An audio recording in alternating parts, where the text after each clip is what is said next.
just give it a second and make sure everyone is in here, and then we'll get started.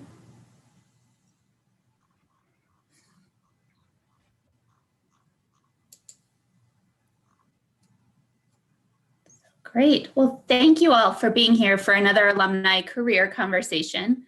These sessions have been getting very positive reviews as a way to keep us all connected and informed in how the industry is responding to change. And as we all know, we've had quite a bit of change over the last several months and actually going on a year plus.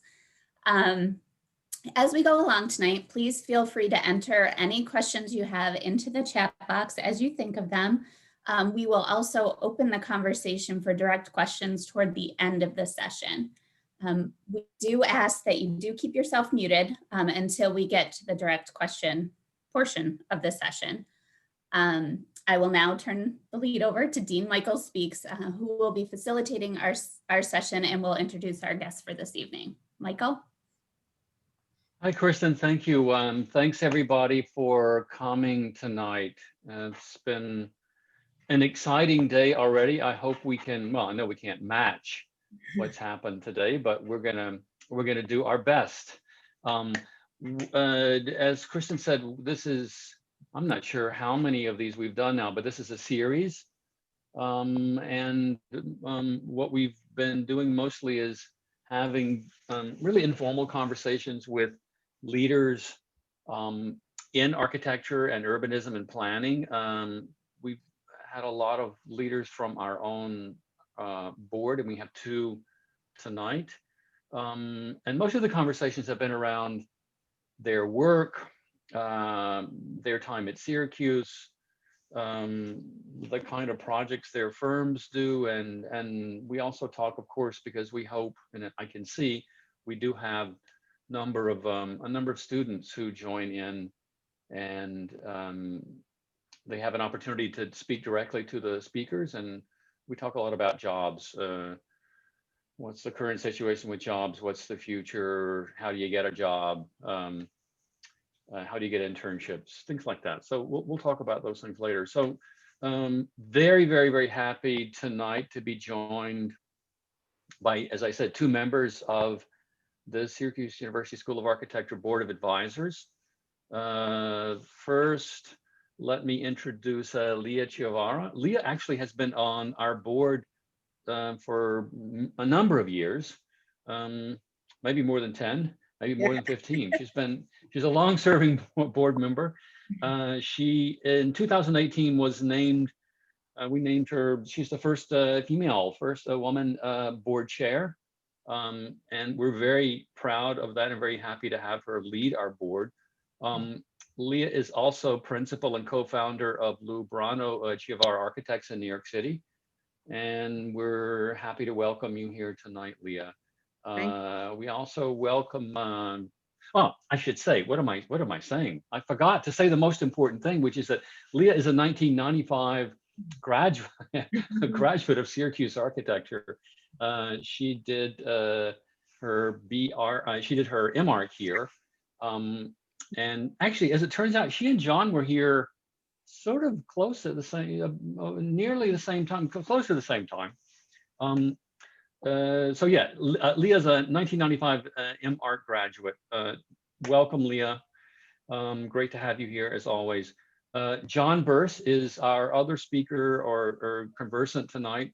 John is a 1994 BArch graduate of our school. He's also on the advisory board. John is principal at Mackey Mitchell Architects in St. Louis. And welcome, John. Great to have you here. So they are, as I said, they're both graduates of the school. We've been inviting firms and friends who work in firms that are focusing on specific sectors or that have some connection. Both Mackey Mitchell and Lubrano Ciavarra have completed a number of projects in the education sector. So we're going to talk, I mean, at some point we'll move to that. But before we do, I'm going to ask each of them maybe to say something about their time here at Syracuse and yeah, their education here. What did it mean to them at the time? I won't ask them what their favorite studios or professors were, but maybe Leah, you can start and tell us a little bit about your time at Syracuse and what studying here meant to you. Sure, no problem. Thanks, Michael. As Michael mentioned, I did my MArch at Syracuse, and I came to Syracuse right after finishing my undergrad at Colgate, so just kind of a hop, skip, a little bit east, I guess. I mean, Colgate, my Syracuse experience, I often relate as compared to my business partner, Anne-Marie Lubrano. She started also in Syracuse MArch program in my class, which is where we met. She ended up transferring to Harvard's GSD in her second year. But in the 20 some odd years we've been in business together, she has on many occasions been envious or commented on the fact that my relationship to Syracuse and with Syracuse and the kind of support I've received from them and hopefully have given back in return is so much stronger than anything she's ever experienced at the GSD. And so obviously Harvard has its own benefits, a Harvard degree. And yet I think the kind of network that Syracuse has, both in terms of supportive faculty when I was a grad student, and then even, and especially I think beyond, both an alumni network, a career counseling network, and an employee-employer relationship network. In the 20 some odd years that we've had our practice,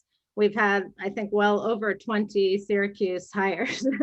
And in fact, at the moment, our entire staff is a Syracuse alum, Syracuse architecture alum. So I think that speaks volumes in terms of what, I feel like Syracuse has meant. And to echo. Great, Leah, thank you. Yeah. Hey, John, go ahead, sorry. Almost echoing Leah, but for me, it was a tremendous launching pad. And walking onto campus for the first time, not knowing even that much about architecture, it was like an unfolding of a whole new world for me. And certainly from the standpoint of the immersion in all of this, the intensity of all of it, the opportunity to study abroad was, absolutely foundational. And then, what did that mean going out into the world? It really was a launching pad, and the school was terrific, in terms of connecting.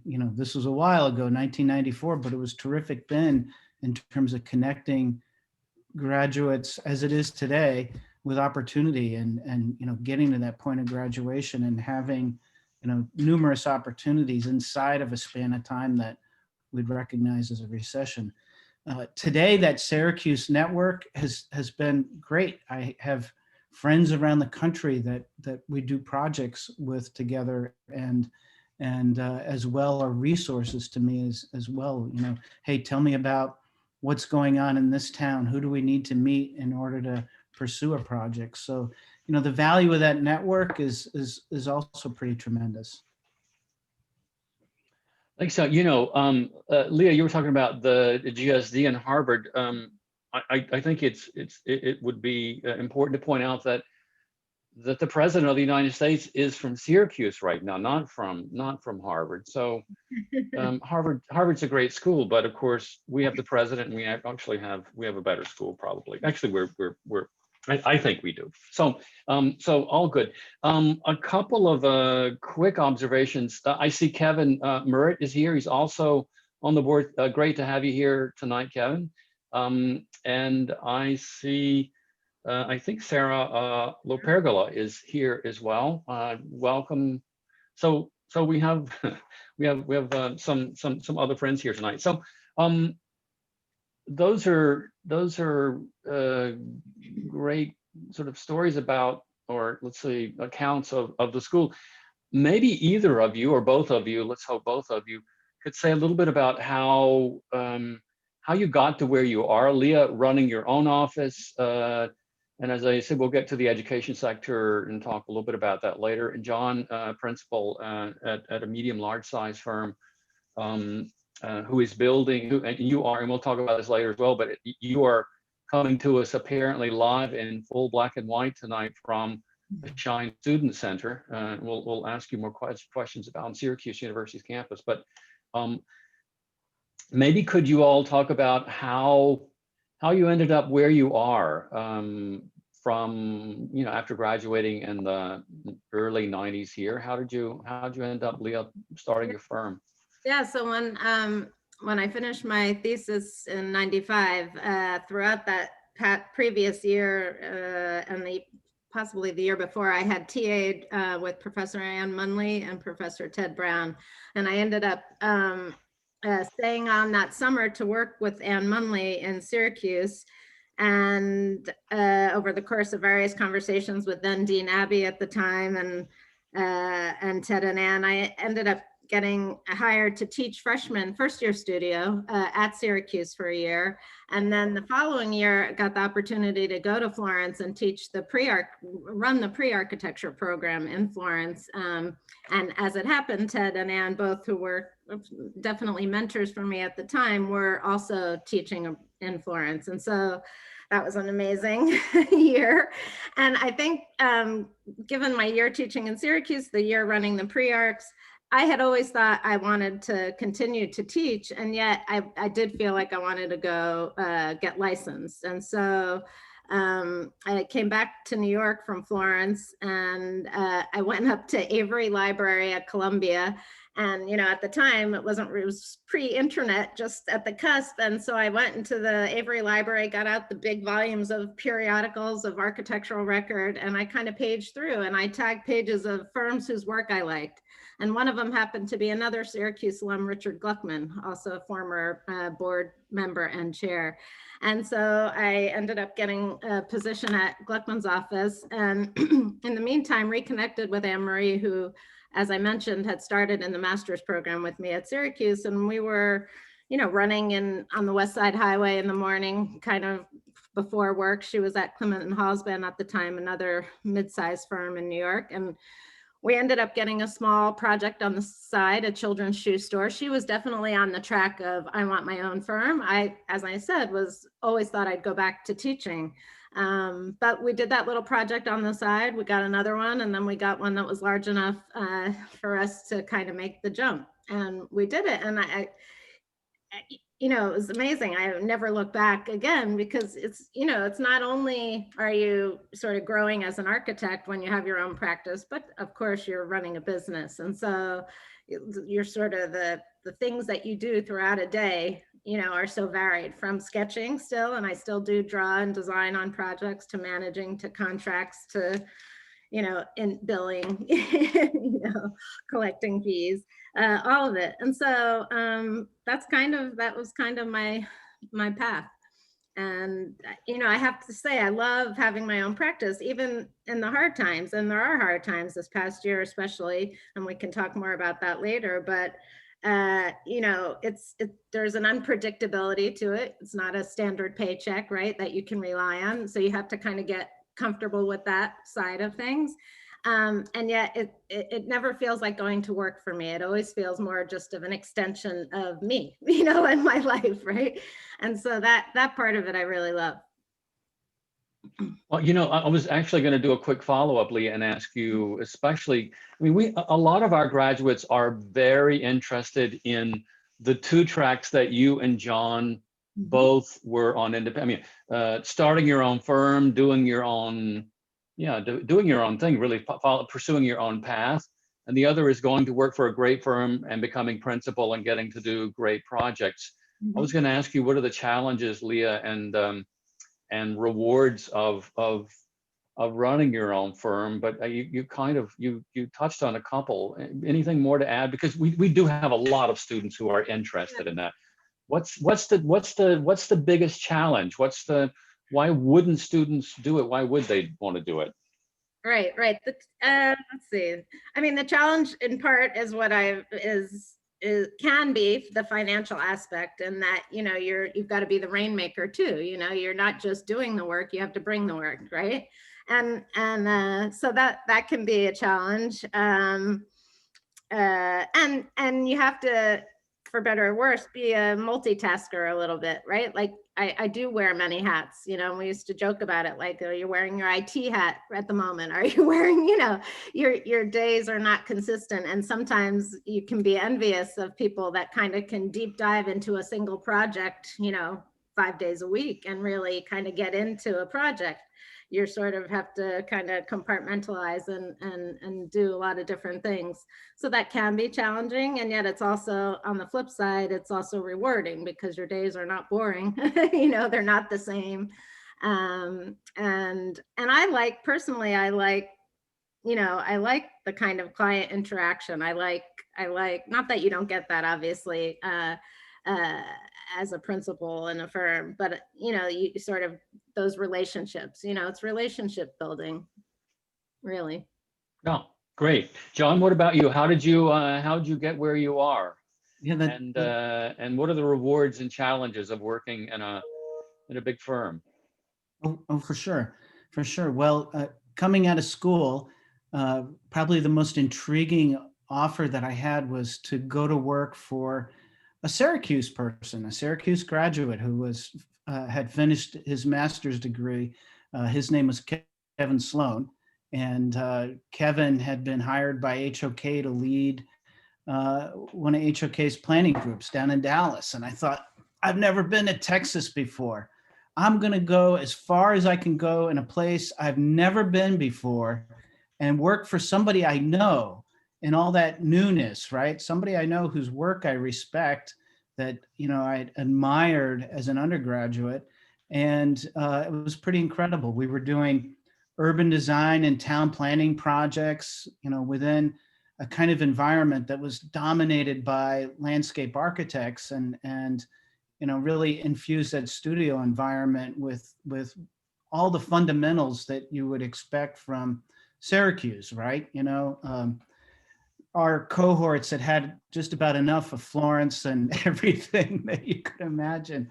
But after a couple of years of those kinds of projects, I ultimately migrated up to HOK's mothership in St. Louis at the time, fell in love with St. Louis. It reminded me much more of East Coast cities. I'm a native New Englander, so, you know, definitely a fish out of water in Dallas, right?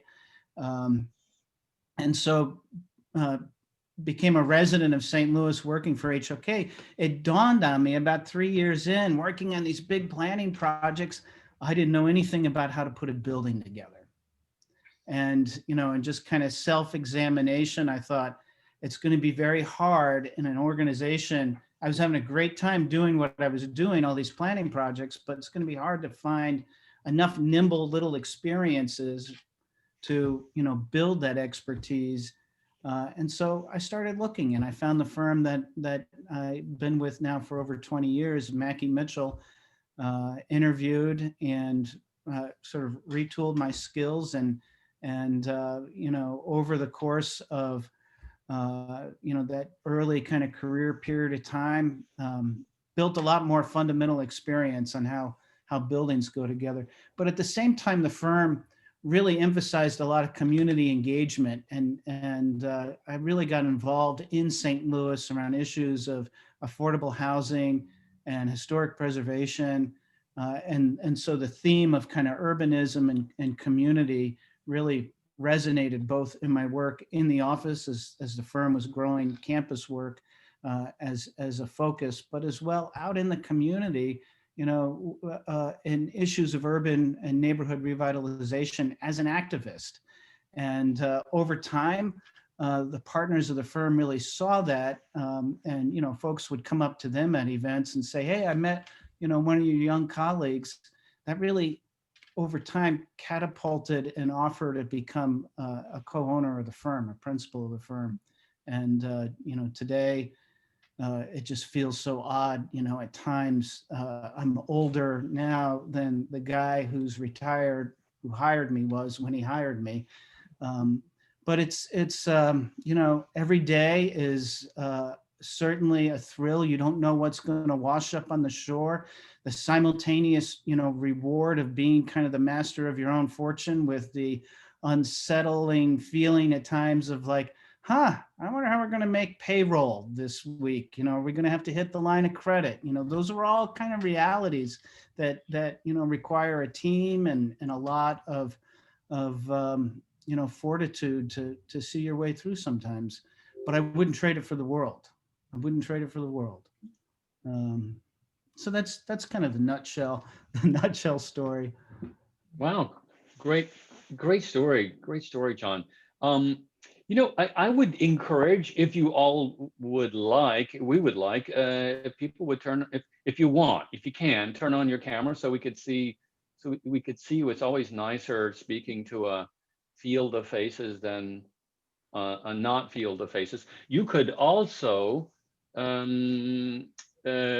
we have some new swag, some digital swag, and you could, for our next meeting, you could go and grab some of that on our website. I see Sean is sporting some tonight, and Victoria has some. I have some behind me. You can get all this on our website.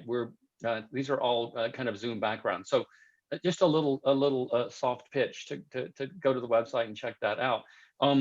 John, I have to ask you, speaking of swag and Zoom backgrounds, as I mentioned earlier, one can't fail to recognize, well, maybe I guess people could fail to recognize, because no one really knows that big circle in the back of you. That is the new Shine Center. It's black and white. We're going to talk a little bit, I'd like to talk a little bit about the education sector. What is a sector? Students want to know, like, isn't it all architecture? No, there are sectors. There's education, hospital, there's a variety of things. But you have worked in, and Mackey Mitchell has worked a lot in the education side of architecture, both master planning for campuses, but also school and educational and cultural buildings. Can you say a little bit about the sector? How did you gravitate to that? And then maybe tell us a little bit about the black and white building that you're in, and what's going to happen, what's happening with that. Yeah, the Mackey Mitchell itself is about 50 plus years old now. We're, I think, in our 53rd year. And it really started as a firm that had a big focus on historic preservation in the 70s and 80s in St. Louis, but over time took on campus work and really starting in St. Louis and then Missouri, and then, you know, taking that expertise out really nationally over the course of years and years, you know, and in particular in St. Louis, that work began at Washington University, where our student housing work really reinvented student housing for the university. They were last in their peer group of schools, and, you know, over time that transformation put them at the top, but as well, you know, gained the firm a lot of notice for the work that we were doing. That while we do a lot of different kinds of campus projects, it's really campus life projects where we probably makes up a sizable percentage of the work, and you know, the kind of ingredients that go into that, you know, sustaining that thought leadership, research, building relationships, and certainly the opportunity to do a project like my background for one's alma mater, you know, involves all of those things. And so in that particular case, I lead design on not only student residential projects, but as well student unions and student centers for the firm. And that's been something that's probably almost 20 years, you know, worth of work, different kinds of projects and so forth.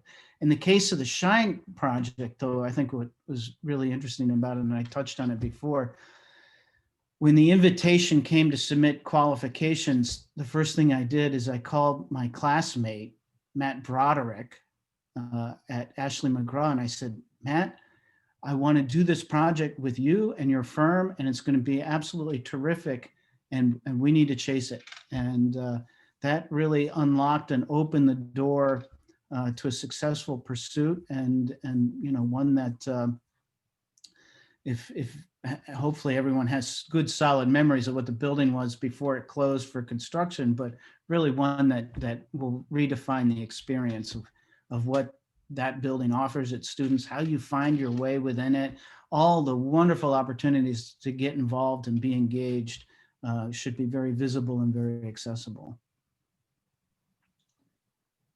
Well, thanks, John. Well, I'm sure you'll get some more, you'll definitely get more questions about this later. Ashley McGraw, by the way, for people who don't know, is a Syracuse-based firm. Ed McGraw, who is also on our board and is a Syracuse architecture graduate, was the founding principal of the firm. So there's a real Syracuse architecture team effort on this building, as it should be. We'll come back and ask some more questions. Maybe I'm sure some people will have questions about this later. Lea, you all have done, I didn't realize you all had done education projects as early as you have, but you all did some projects pretty early on in the firm's kind of history. And I know you've done a number of competitions, but you completed a number of buildings. Right. Grand Concourse may be among the largest. It's ground up. It's maybe tell us how did everyone understands wanting to start your own firm, but then how did you all end up in with these kinds of projects, which are fantastic? Yeah. Well, as a small firm, you use the term sector. I mean, we don't really use that in a small firm, right? We're currently 7 people, but we do a variety of projects, right? So we do have had a strong education component to our work, but we've done hospitality. We've of course done residential work, but the education work, this is kind of a real, I feel like it's a good lesson for young alum about opportunities being out there to get work or to establish yourself.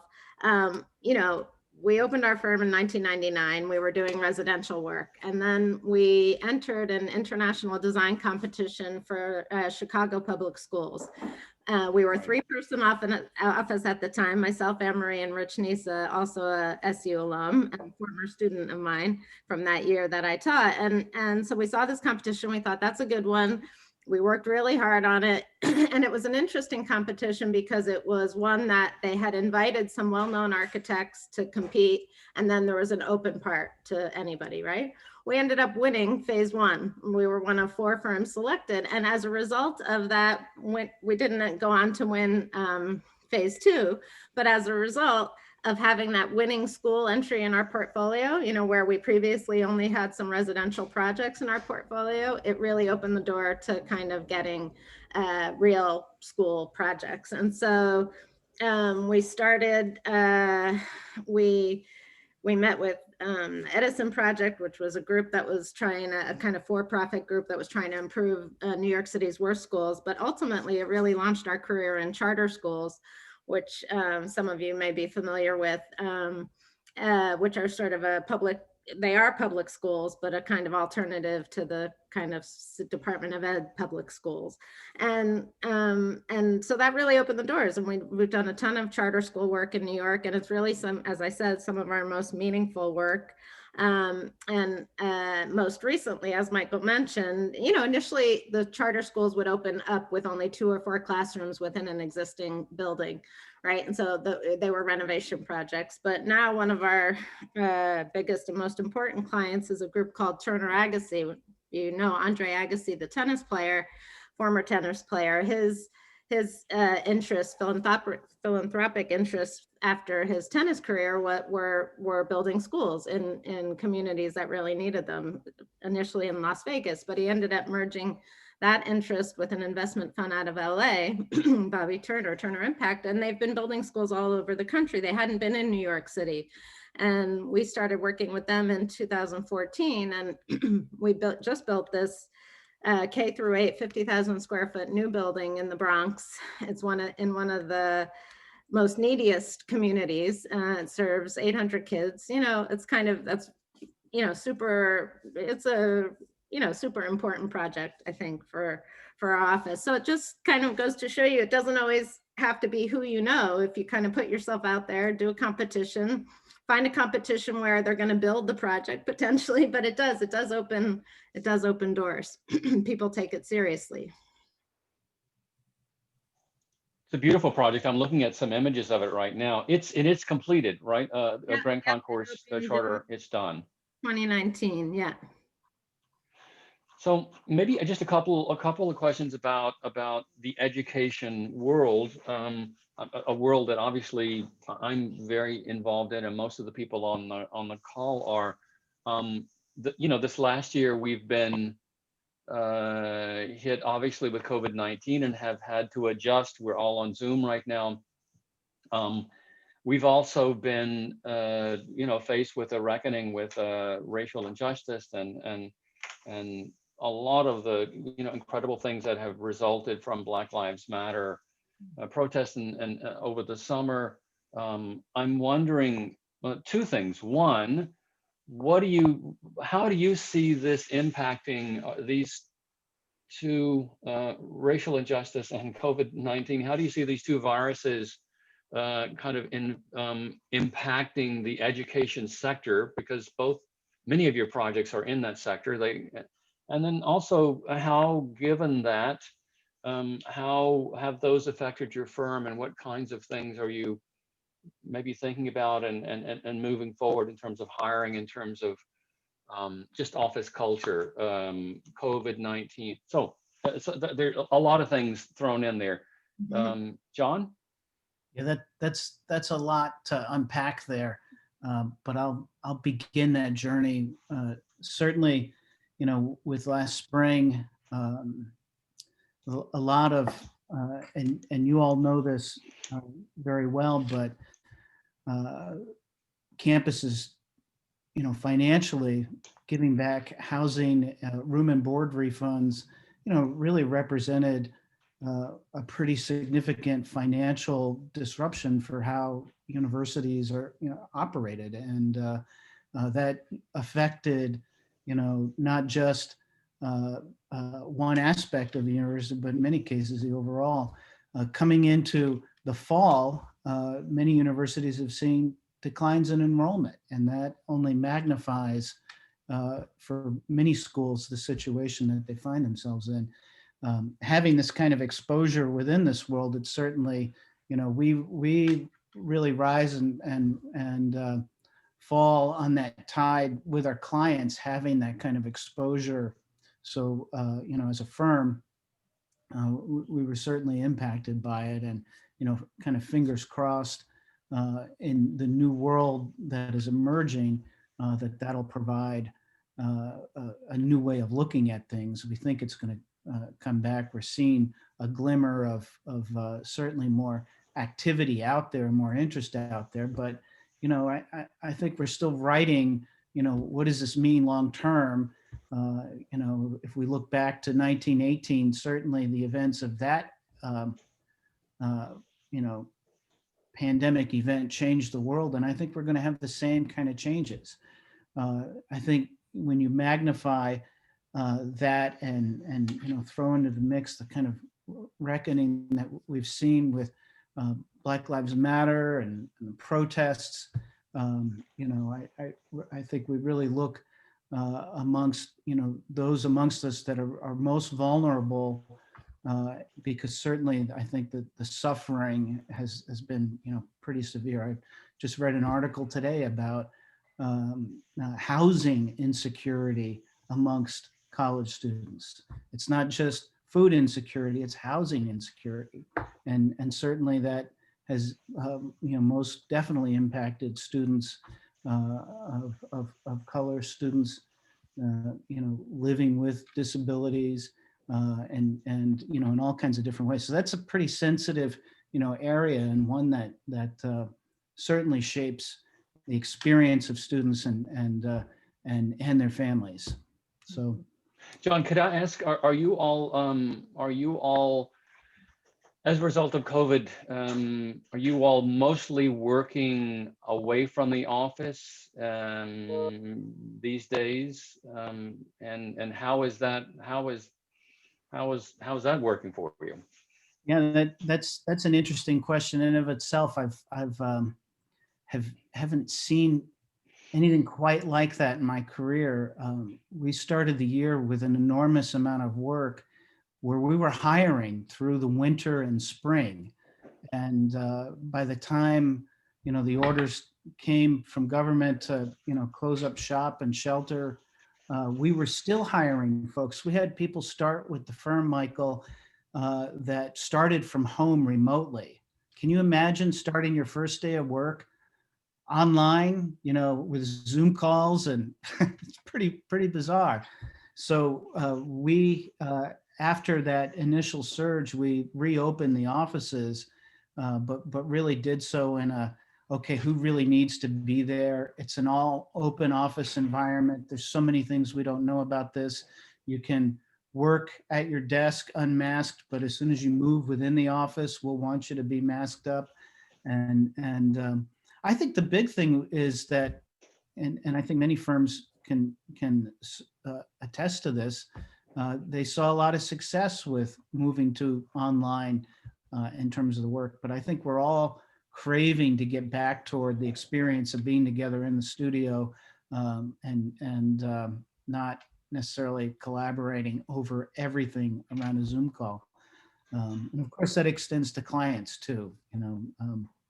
Being able to connect in person, around different projects is elemental too. But since that time, we've really kept the numbers down in the office and have been largely all remote until we get to a place where we have really good confidence that it's going to be safe. John, I'm going to follow up one quick question, just because I see there's some questions here in the chat. Alex, one of our great first year students, has a question. He's asking, you can probably see the chat, but he's asking about activism. What kind of activism, let's say, have you been involved with? You mentioned preservation and housing and affordable housing. I wonder, in addition to maybe addressing activism, maybe could you say something just about the larger culture at Mackey Mitchell? Are there efforts underway to introduce into the let's say the culture of the firm greater sensitivity to issues around hiring and client relations, et cetera, especially in the wake of the racial reckoning that we've seen over the last year? Is there greater sensitivity to that? Is there in the office, is there sensitivity to that and new training and focus? Yeah. For sure. I think two things that we've talked about and discussed are moving towards. One is what really is our pipeline. Are we being intentional about seeking diversity in candidates? And to the point of, we're going to hold this position open until we have candidates that can represent that. So that's a step right there. I think the other one is understanding really that pipeline of talent and what can we do as a firm at the level of schools to help, particularly in a city like St. Louis, which has some enormous issues around race and social equity, and inner city schools that have some real challenges in terms of connecting students with opportunity. Can we engage in that and proactively drive that talent pipeline locally and regionally? As a firm, when our firm founder passed away about 5 years ago, we decided that we would start a scholarship, and particularly one geared toward travel and study abroad, but we would give preferential preference to underrepresented folks within the profession to study abroad, knowing that the barriers to do that are much steeper in many cases. And so we've been slowly building up that fund. It'll actually be housed within the AIA chapter in St. Louis, which has one of the more robust scholarship funds of any AIA chapter in the nation. Stepping back a little bit, I alluded to the challenges that St. Louis has, and it's similar to cities like Detroit, massive disinvestment, decades of middle-class white flight. And really, when you look at St. Louis as a city, you can see the challenges. The North Side really experienced significant disinvestment, predominantly below the poverty line, the remaining folks that live there. And so when I first moved to St. Louis, I became very intrigued with, from an activist standpoint, wanting to make a difference in that regard, and have that be a life of mine outside the office, working in a kind of pro bono way. And through a colleague, was introduced to a neighborhood just north of downtown St. Louis. Now picture this, alongside the river. This is a neighborhood that once had 47,000 people living in it. Through disinvestment and demolition, had about 2,000 people living in it. And I fell in love with the neighborhood and ended up volunteering with the neighborhood organization, which at the time was an all volunteer organization. Over the course of 10 years, we grew that into a community development corporation that at the close of the 2010 census, this neighborhood posted a 20% gain in population. And that was done through nonprofit housing development, historic preservation, new construction, affordable housing, through a variety of partnerships. And so that was really my life as an activist. And I really firmly believe that the kind of challenges that neighborhoods in disinvested urban areas face, there are no easy answers, but stable quality housing serves all and provides just a foundational thing. So that was really the work I was involved in that period of time, and believed so strongly in it. Actually bought a vacant building in that neighborhood, thinking I could renovate it in 6 months, and it took 6 years. But it was an enormous journey, and made a lot of friendships, and I consider it a kind of master's degree of experience. Over that time, it gave me a window into a world that without which I would lack some pretty foundational things in terms of my understanding. Thanks, John. Lea, you have there are a number of practical questions here. I'll rehearse those after you maybe talk a little bit about how are you all working. How's COVID impacted the firm, and how is it? Yeah, sorry, go ahead. Yeah, no. I mean, I think I can address both simultaneously. Mm-hmm. For us, we're a small firm. We started 2 new big school projects in March with the Turner Agassi client, literally like a week before the COVID shutdown in New York. And so those both projects literally stopped overnight. So that was brutal. And the mix of work that we happen to have at the time, a significant part of the balance of our work happened to be in construction, which also in New York closed kind of overnight for at least 3 months. And so we really went from high speed to like zero, right? But we wanted to, we went after our PPP loan and we wanted to do something with it. And so we spent the first month of the summer, so May, June, working on a research book for school design. Kind of, COVID didn't create the problems of our city schools, in our case, New York City schools, but the nation's schools, but it did expose them, right? And so we created and self-published a book called Get Well, where we kind of came up with different ideas and strategies for how we might design schools differently now that we've lived through this pandemic. And we completed the book, and then we wanted to kind of do some more, right?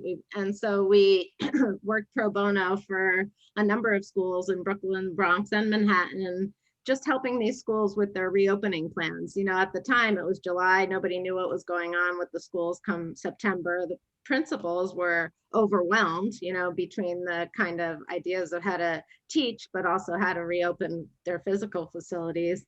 And, you know, it was interesting because we presented this material to a bunch of different groups, including the AIA in New York. And, you know, on the call, not unlike tonight, you know, there were about 40 different architects on the call. And, you know, we had said during that presentation, you know, if each one of you guys could pair up with a principal or two, right? And, you know, most of what we did, we did, you know, some of the little smaller design moves that we kind of created in the books, these schools did in fact implement. But some of the work was basic, like just kind of figuring out how many kids they could get in their classrooms or subdividing their gym, you know, and if you could pair, you know, if you had paired up architects with schools, you know, we could have had such a greater impact. But that work, you know, we felt good about that. You know, when everything else was quiet, we sort of, we felt like at least we were putting some good karma out there. And to schools, to places that really need it. And I think the one thing that the pandemic and the Black Lives Matter situation last spring revealed is, you know, it's global, right? Like things are global, and yet it's also kind of right in your back, you know, right outside your back door, right? And you can help. You know, you don't have to travel far, and you can kind of contribute. And so it's really kind of spotlighted problems that were right, you know, kind of under your nose. And so that's kind of what we spent the rest of the summer into the fall doing. And then our work picked up after that. And we're actually, to tie into your next question, you know, we are hiring at this point, you know, as well. And I have heard that from other firms in the city. I think I don't envy the position some of you guys are in, because I think it is harder to kind of network and or be heard or be seen when you can't just even stop by an office in some ways that I used to encourage people to do in the past, you know, and drop off your items as opposed to just sending them via email. So I understand it's trickier, but you should feel encouraged that I think work is, from what I gather, is coming back. And so I think there will be opportunities if you're not finding them already. Well, I want to ask more about that. You know, one of the reasons I think we're obligated to discuss how the cultural firms are responding to, particularly, you know, the events that occurred in the wake of George Floyd's death last summer. He was murdered last summer, and all of the kind of social justice and awakening that's occurring. Is students are very interested in the cultural firms. They're interested in being engaged in working in communities, and probably in a way that they never are. They certainly have, but it's I think it's much more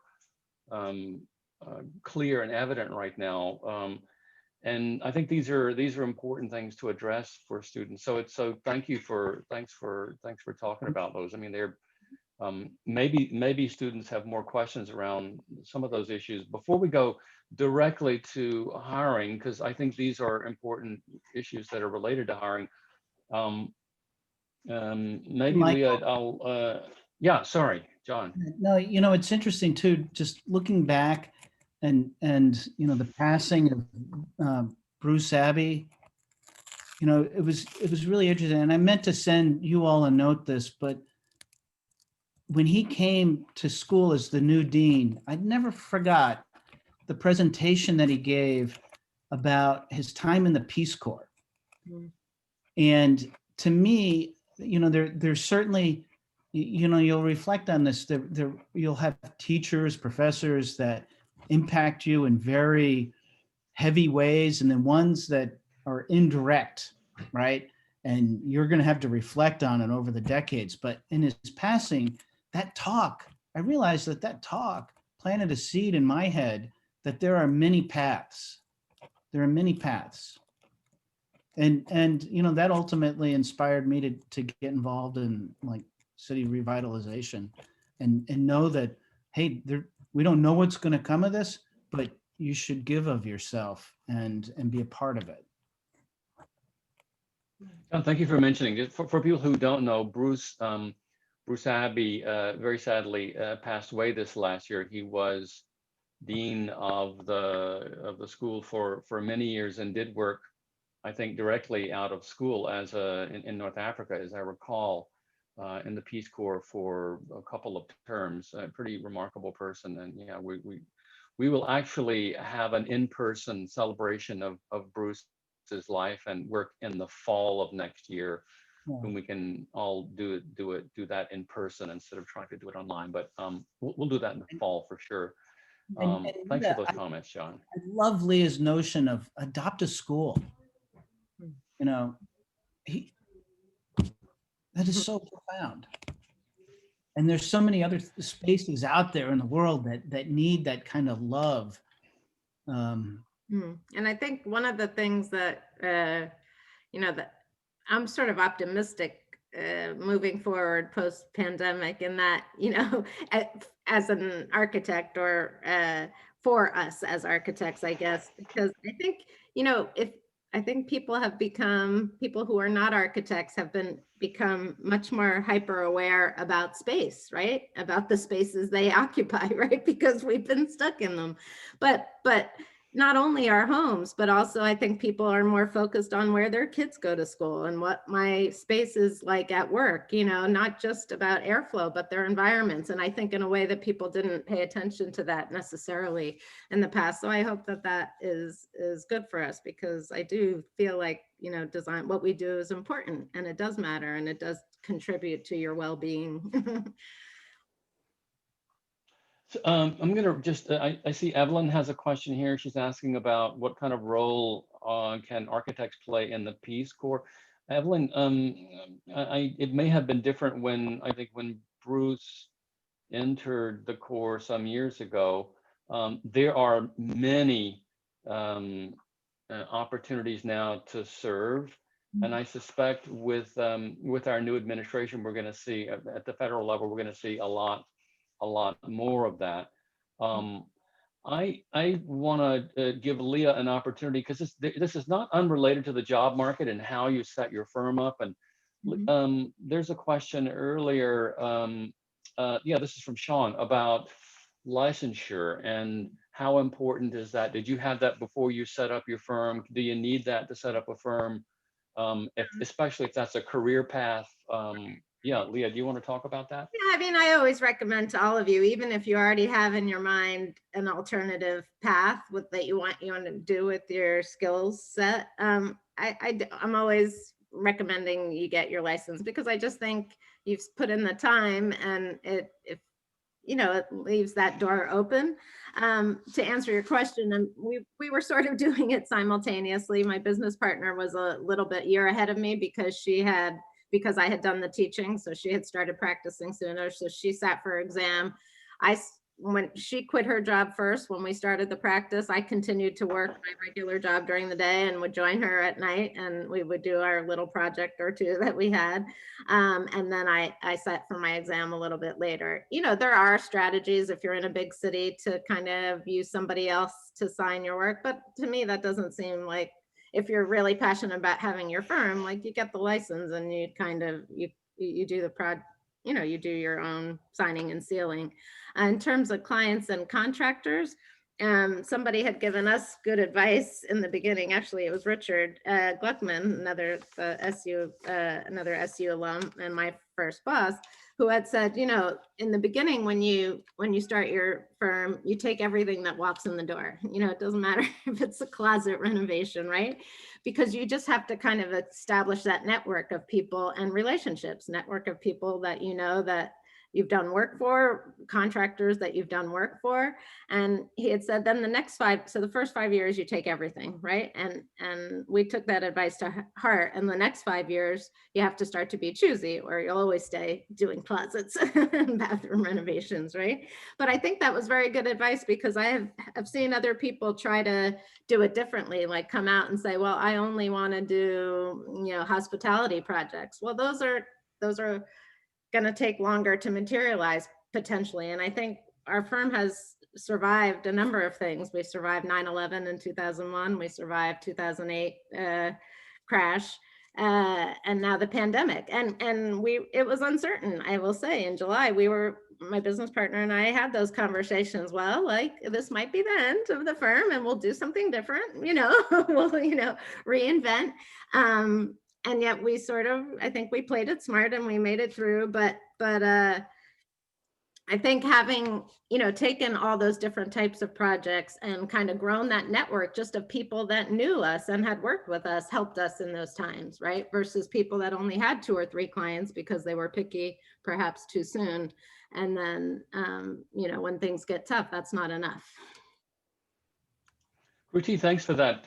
Thanks for your question. She got to it. I want to just sort of extrapolate and leverage a little bit off something Lea just mentioned, which was a network. So your first 5 years, you take every job because you want to build up a network of contractors and contacts and projects that you've completed, and you have a record. But one of the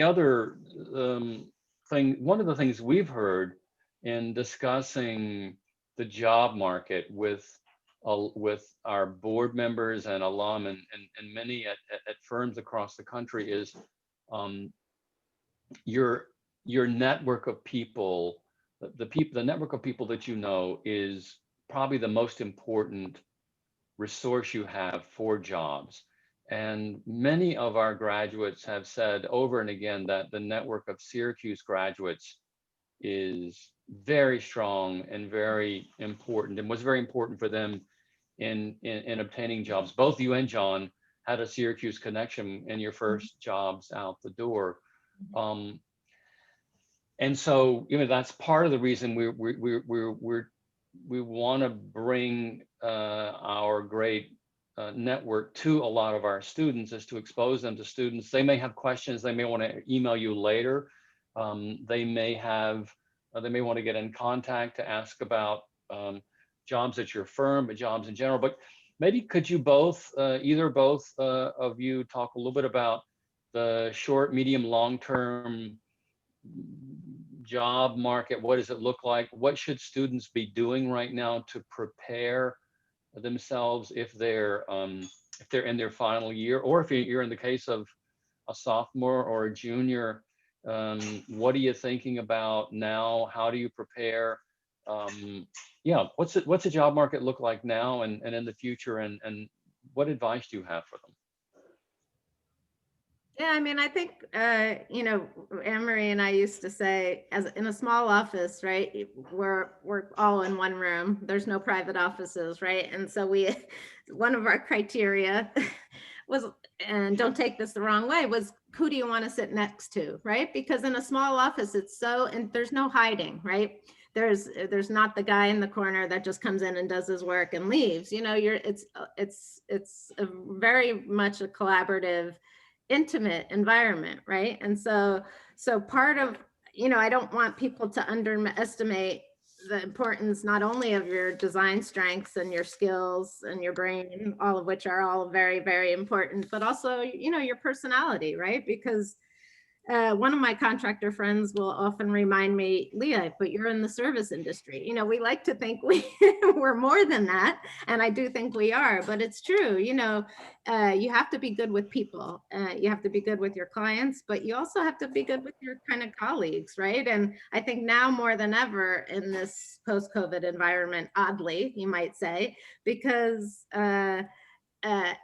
it's harder, communicating, it takes a little bit more now, right, on Zoom, and to make sure everybody's kind of not only pulling their weight, but like that we're collaborating. And so I think you want to somehow be able to show when you're being interviewed or going after jobs that you're, being a self-starter is more important, I feel like, than ever too, because you're not going to be able to hide, like, especially in a small firm when we're working remotely, like, we feel a vacuum if someone's not pulling their weight, right? So the more that you can kind of represent yourself as someone who is a kind of hard worker and will take initiative and won't just take some time off during the day if somebody hasn't checked in with them to see if they finished, what they were working on. So I guess it comes down to communication, right? Communication Mhm. skills are really, really important in what we do. Yeah. Lea, may I just follow up quickly? You said, did I hear you correctly to say that you all were hiring and you know people who are hiring? So, Yes. many firms we've talked to said, look, hang on, things look bleak. We're in probably the worst place that we've been in for COVID, but we know that's gonna come to pass, and we know that there's a vaccine here and on the horizon. But is your outlook, Lea, both for your own firm and just for jobs in general, optimistic? Are you optimistic that this will be a decent marketplace for graduates coming I out? am. That's what I'm starting to hear. I mean, it's anecdotal, right? But I'm starting to hear that, and which is different than it was last summer. And I know that was for those of you who may have graduated then, that was kind of an impossible situation. There was too much unknown. I feel like now, whether we've gotten used to this reality or we feel like we're legitimately on the upside now. But I would also encourage you not to wait for your dream job, right? You can do something part-time. You can offer yourself in a short-term capacity, whatever it takes to kind of start those relationships. The more people that know you, the more they can refer you to their colleagues and so forth. That's how it works. John, thank you, Lea. John, jobs? Yeah, You jobs. hiring? Not quite yet. We're in that other camp you described where, similar to Lea, we're past that kind of point of bleakness of, oh my gosh, what's happening, next. But we're not quite to that being able to add staff. But definitely at the point where we can see the light at the end of the tunnel and a lot more opportunity out there, in terms of projects that we're pursuing. I would say just, as advice, network is important. Everyone that's an alum of this school is your friend. Just knock on their doors. That's so important. I think the ability to demonstrate, architecture is like the ultimate team sport. All of us don't do what we do alone, and so the ability to collaborate, communicate, demonstrating your success stories of that as a student are I think fundamental. And to echo what Lea said, I would say go to where the opportunity is, soak up everything that you can. If you're still learning and being challenged, stay, but always assess, if there's something missing, move on. And you might actually too find that you're at a point where you want to take that leap that Lea and her partner have taken and be an entrepreneur too. Yeah, great advice. Maybe one more job-related question, and we don't want to keep you all night. We appreciate enormously your time, but could either or both of you say something about internships? Where does that sit right now? Are those still? We actually started out last summer. We run an internship, a kind of an internship class and a program out of New York City, and we started out with a lot of internships, and then they disappeared quickly because firms were just unsure what was next. But we actually ended up rescheduling quite a lot of online internships, and as it turns out, we had more internships last summer than we ever have. What is, for either of you, for both of you, what's the internship situation look like? Are they available? How do students go about pursuing those? I mean, for us, we've always had a summer intern or two, a single one or two. Again, we're a small firm, and in the past anyway, kind of limited by the amount of space we had. Obviously, that's kind of changed now too, so maybe it will be different. this summer. But we have had Syracuse interns, paid internships. We've had high school interns through New York City School Construction Authority or through a charter school board that I sit on in Newark, New Jersey. So, I mean, my advice on the internships is sort of mundane, and yet it's important, I think, both in terms of the opportunities you'll get, but also for the firm that's hiring you then it really comes down to skill set. Like if you can say, I'm really fluent in Revit, I can jump right in, like that's useful in an internship, because otherwise we're finding work for you to do, or it's more of a shadowing thing. Not bad per se, but I think you and we get more out of it if there's a particular skill, Enscape, Revit, whatever modeling that you can sort of demonstrate that you can do right away, or more, not just as a skill, but if you've worked, in construction, or if you've done millwork details before, for example, a particular skill that's maybe suited to what the firm is doing, that will really kind of enable you to have a better experience, I think, too. Yeah. Oh, thanks, Leah. John. I would say just, kind of culturally, one of the things that we really value is initiative. And, to that end, if you see an opportunity to make a difference, the folks that really are at home with us are folks that don't wait to be asked to do something, but really get out in front of the train and pave the way. And so, I think it's important to have those skill sets, but coupled with that drive and that initiative is really important. I could tell stories of, firms, people leave firms, and that creates opportunity. And time again, the folks that kind of move ahead in our organization are folks that said, hey, I want to do what that person was doing, and she's gone. I'm going to take that over. And I'm like, okay, great. And then, somebody else is on the side and say, well, why didn't you give that to me? Because you didn't ask. Because you didn't ask. We're running all this other stuff here. We don't have time to go around the office and say, who wants to fill these shoes? So initiative, really matters. And that can fuel a lot of your own growth in terms of just unlocking opportunity. Great advice. So as I said, I promise not to keep you all, but maybe just a minute or so more.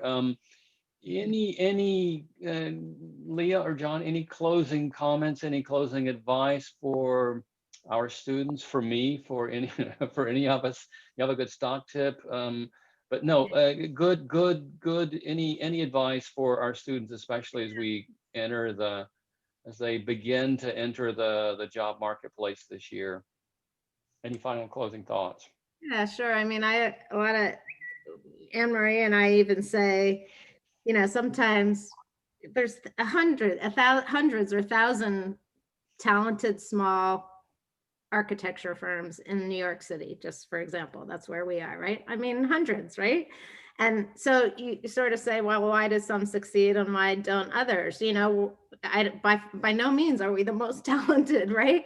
But I can't emphasize enough, there's this other component to what we do, which is the kind of personality part or the personal part, right?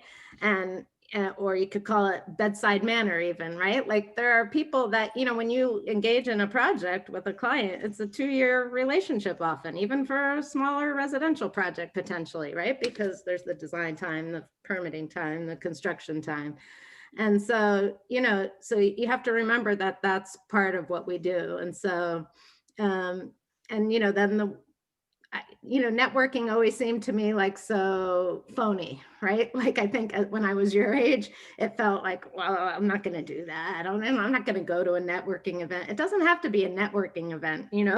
One of the contractors we used to work with owned a bar. I spent a lot of time there when I was young, but we got work out of those relationships. Networking doesn't have to be this like thing that you kind of fakely do because you feel like you need to do it. It's everything that you do, the people that you meet, with the places you volunteer, those all become clients or relationships, right? And it all can lead to work. So don't think of it in this kind of artificial way. Yeah. Great advice. and it really can be genuine. I mean, we had a project come on the horizon that we really wanted to pursue down in Fayetteville, Arkansas, and uh, uh, uh, not a classmate, but somebody who was a couple of years ahead of me, I knew was teaching down at the University of Arkansas, and I called him and I said, "Hey, who do we need to meet?" That's networking. It's genuine. There's nothing, artificial about it. And that introduction opened doors to putting together a winning team. So I would say, amongst your classmates too, as you move through your career, these are going to be clients and collaborators of yours in ways that, only will unfold as you move through your career. And again, I would just encourage everyone to really explore, look in places that maybe you wouldn't necessarily think of, because there is opportunity there in all kinds of different ways to use the training and the education and the knowledge and your grit and passion as well to make a difference in the world.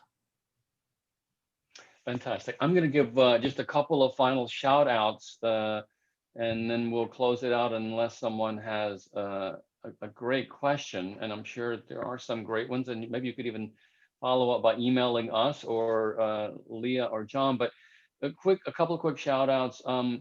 You all probably know that Leah's firm did the TWA Hotel, which is a great project that won some awards, a number of awards last year. And this year, Leah's firm was recognized by Architects newspaper, AN, as among the top 50 interior firms in the country. So big scale, small scale, interior, outside, congrats to that. And congrats on that, and big shout out. And John, we will be watching and waiting for the opening of your most recent project, which is the Shine Student Center here on the Syracuse University campus. I go by it every day. I watch it little by little. It's going to be great. So everyone, please drop in and check it out on the opening day. We're not sure exactly what that is. It's COVID-19 has kind of delayed the exact opening day, but pay attention to that. It'll certainly be announced on the Syracuse University website. But John, thanks for all of your great work there. And thank you for coming tonight. Thank you, Leah. And thank you everyone for coming and spending some time with us tonight. We will be doing more events. Pay attention to our website and follow us on LinkedIn and other places. And we look forward to seeing you again sometime soon. So thank you, John. Thank you, Leah. Yeah, thank And you. thank you, everybody. For showing up. Good luck. Okay. Have a good evening. Bye.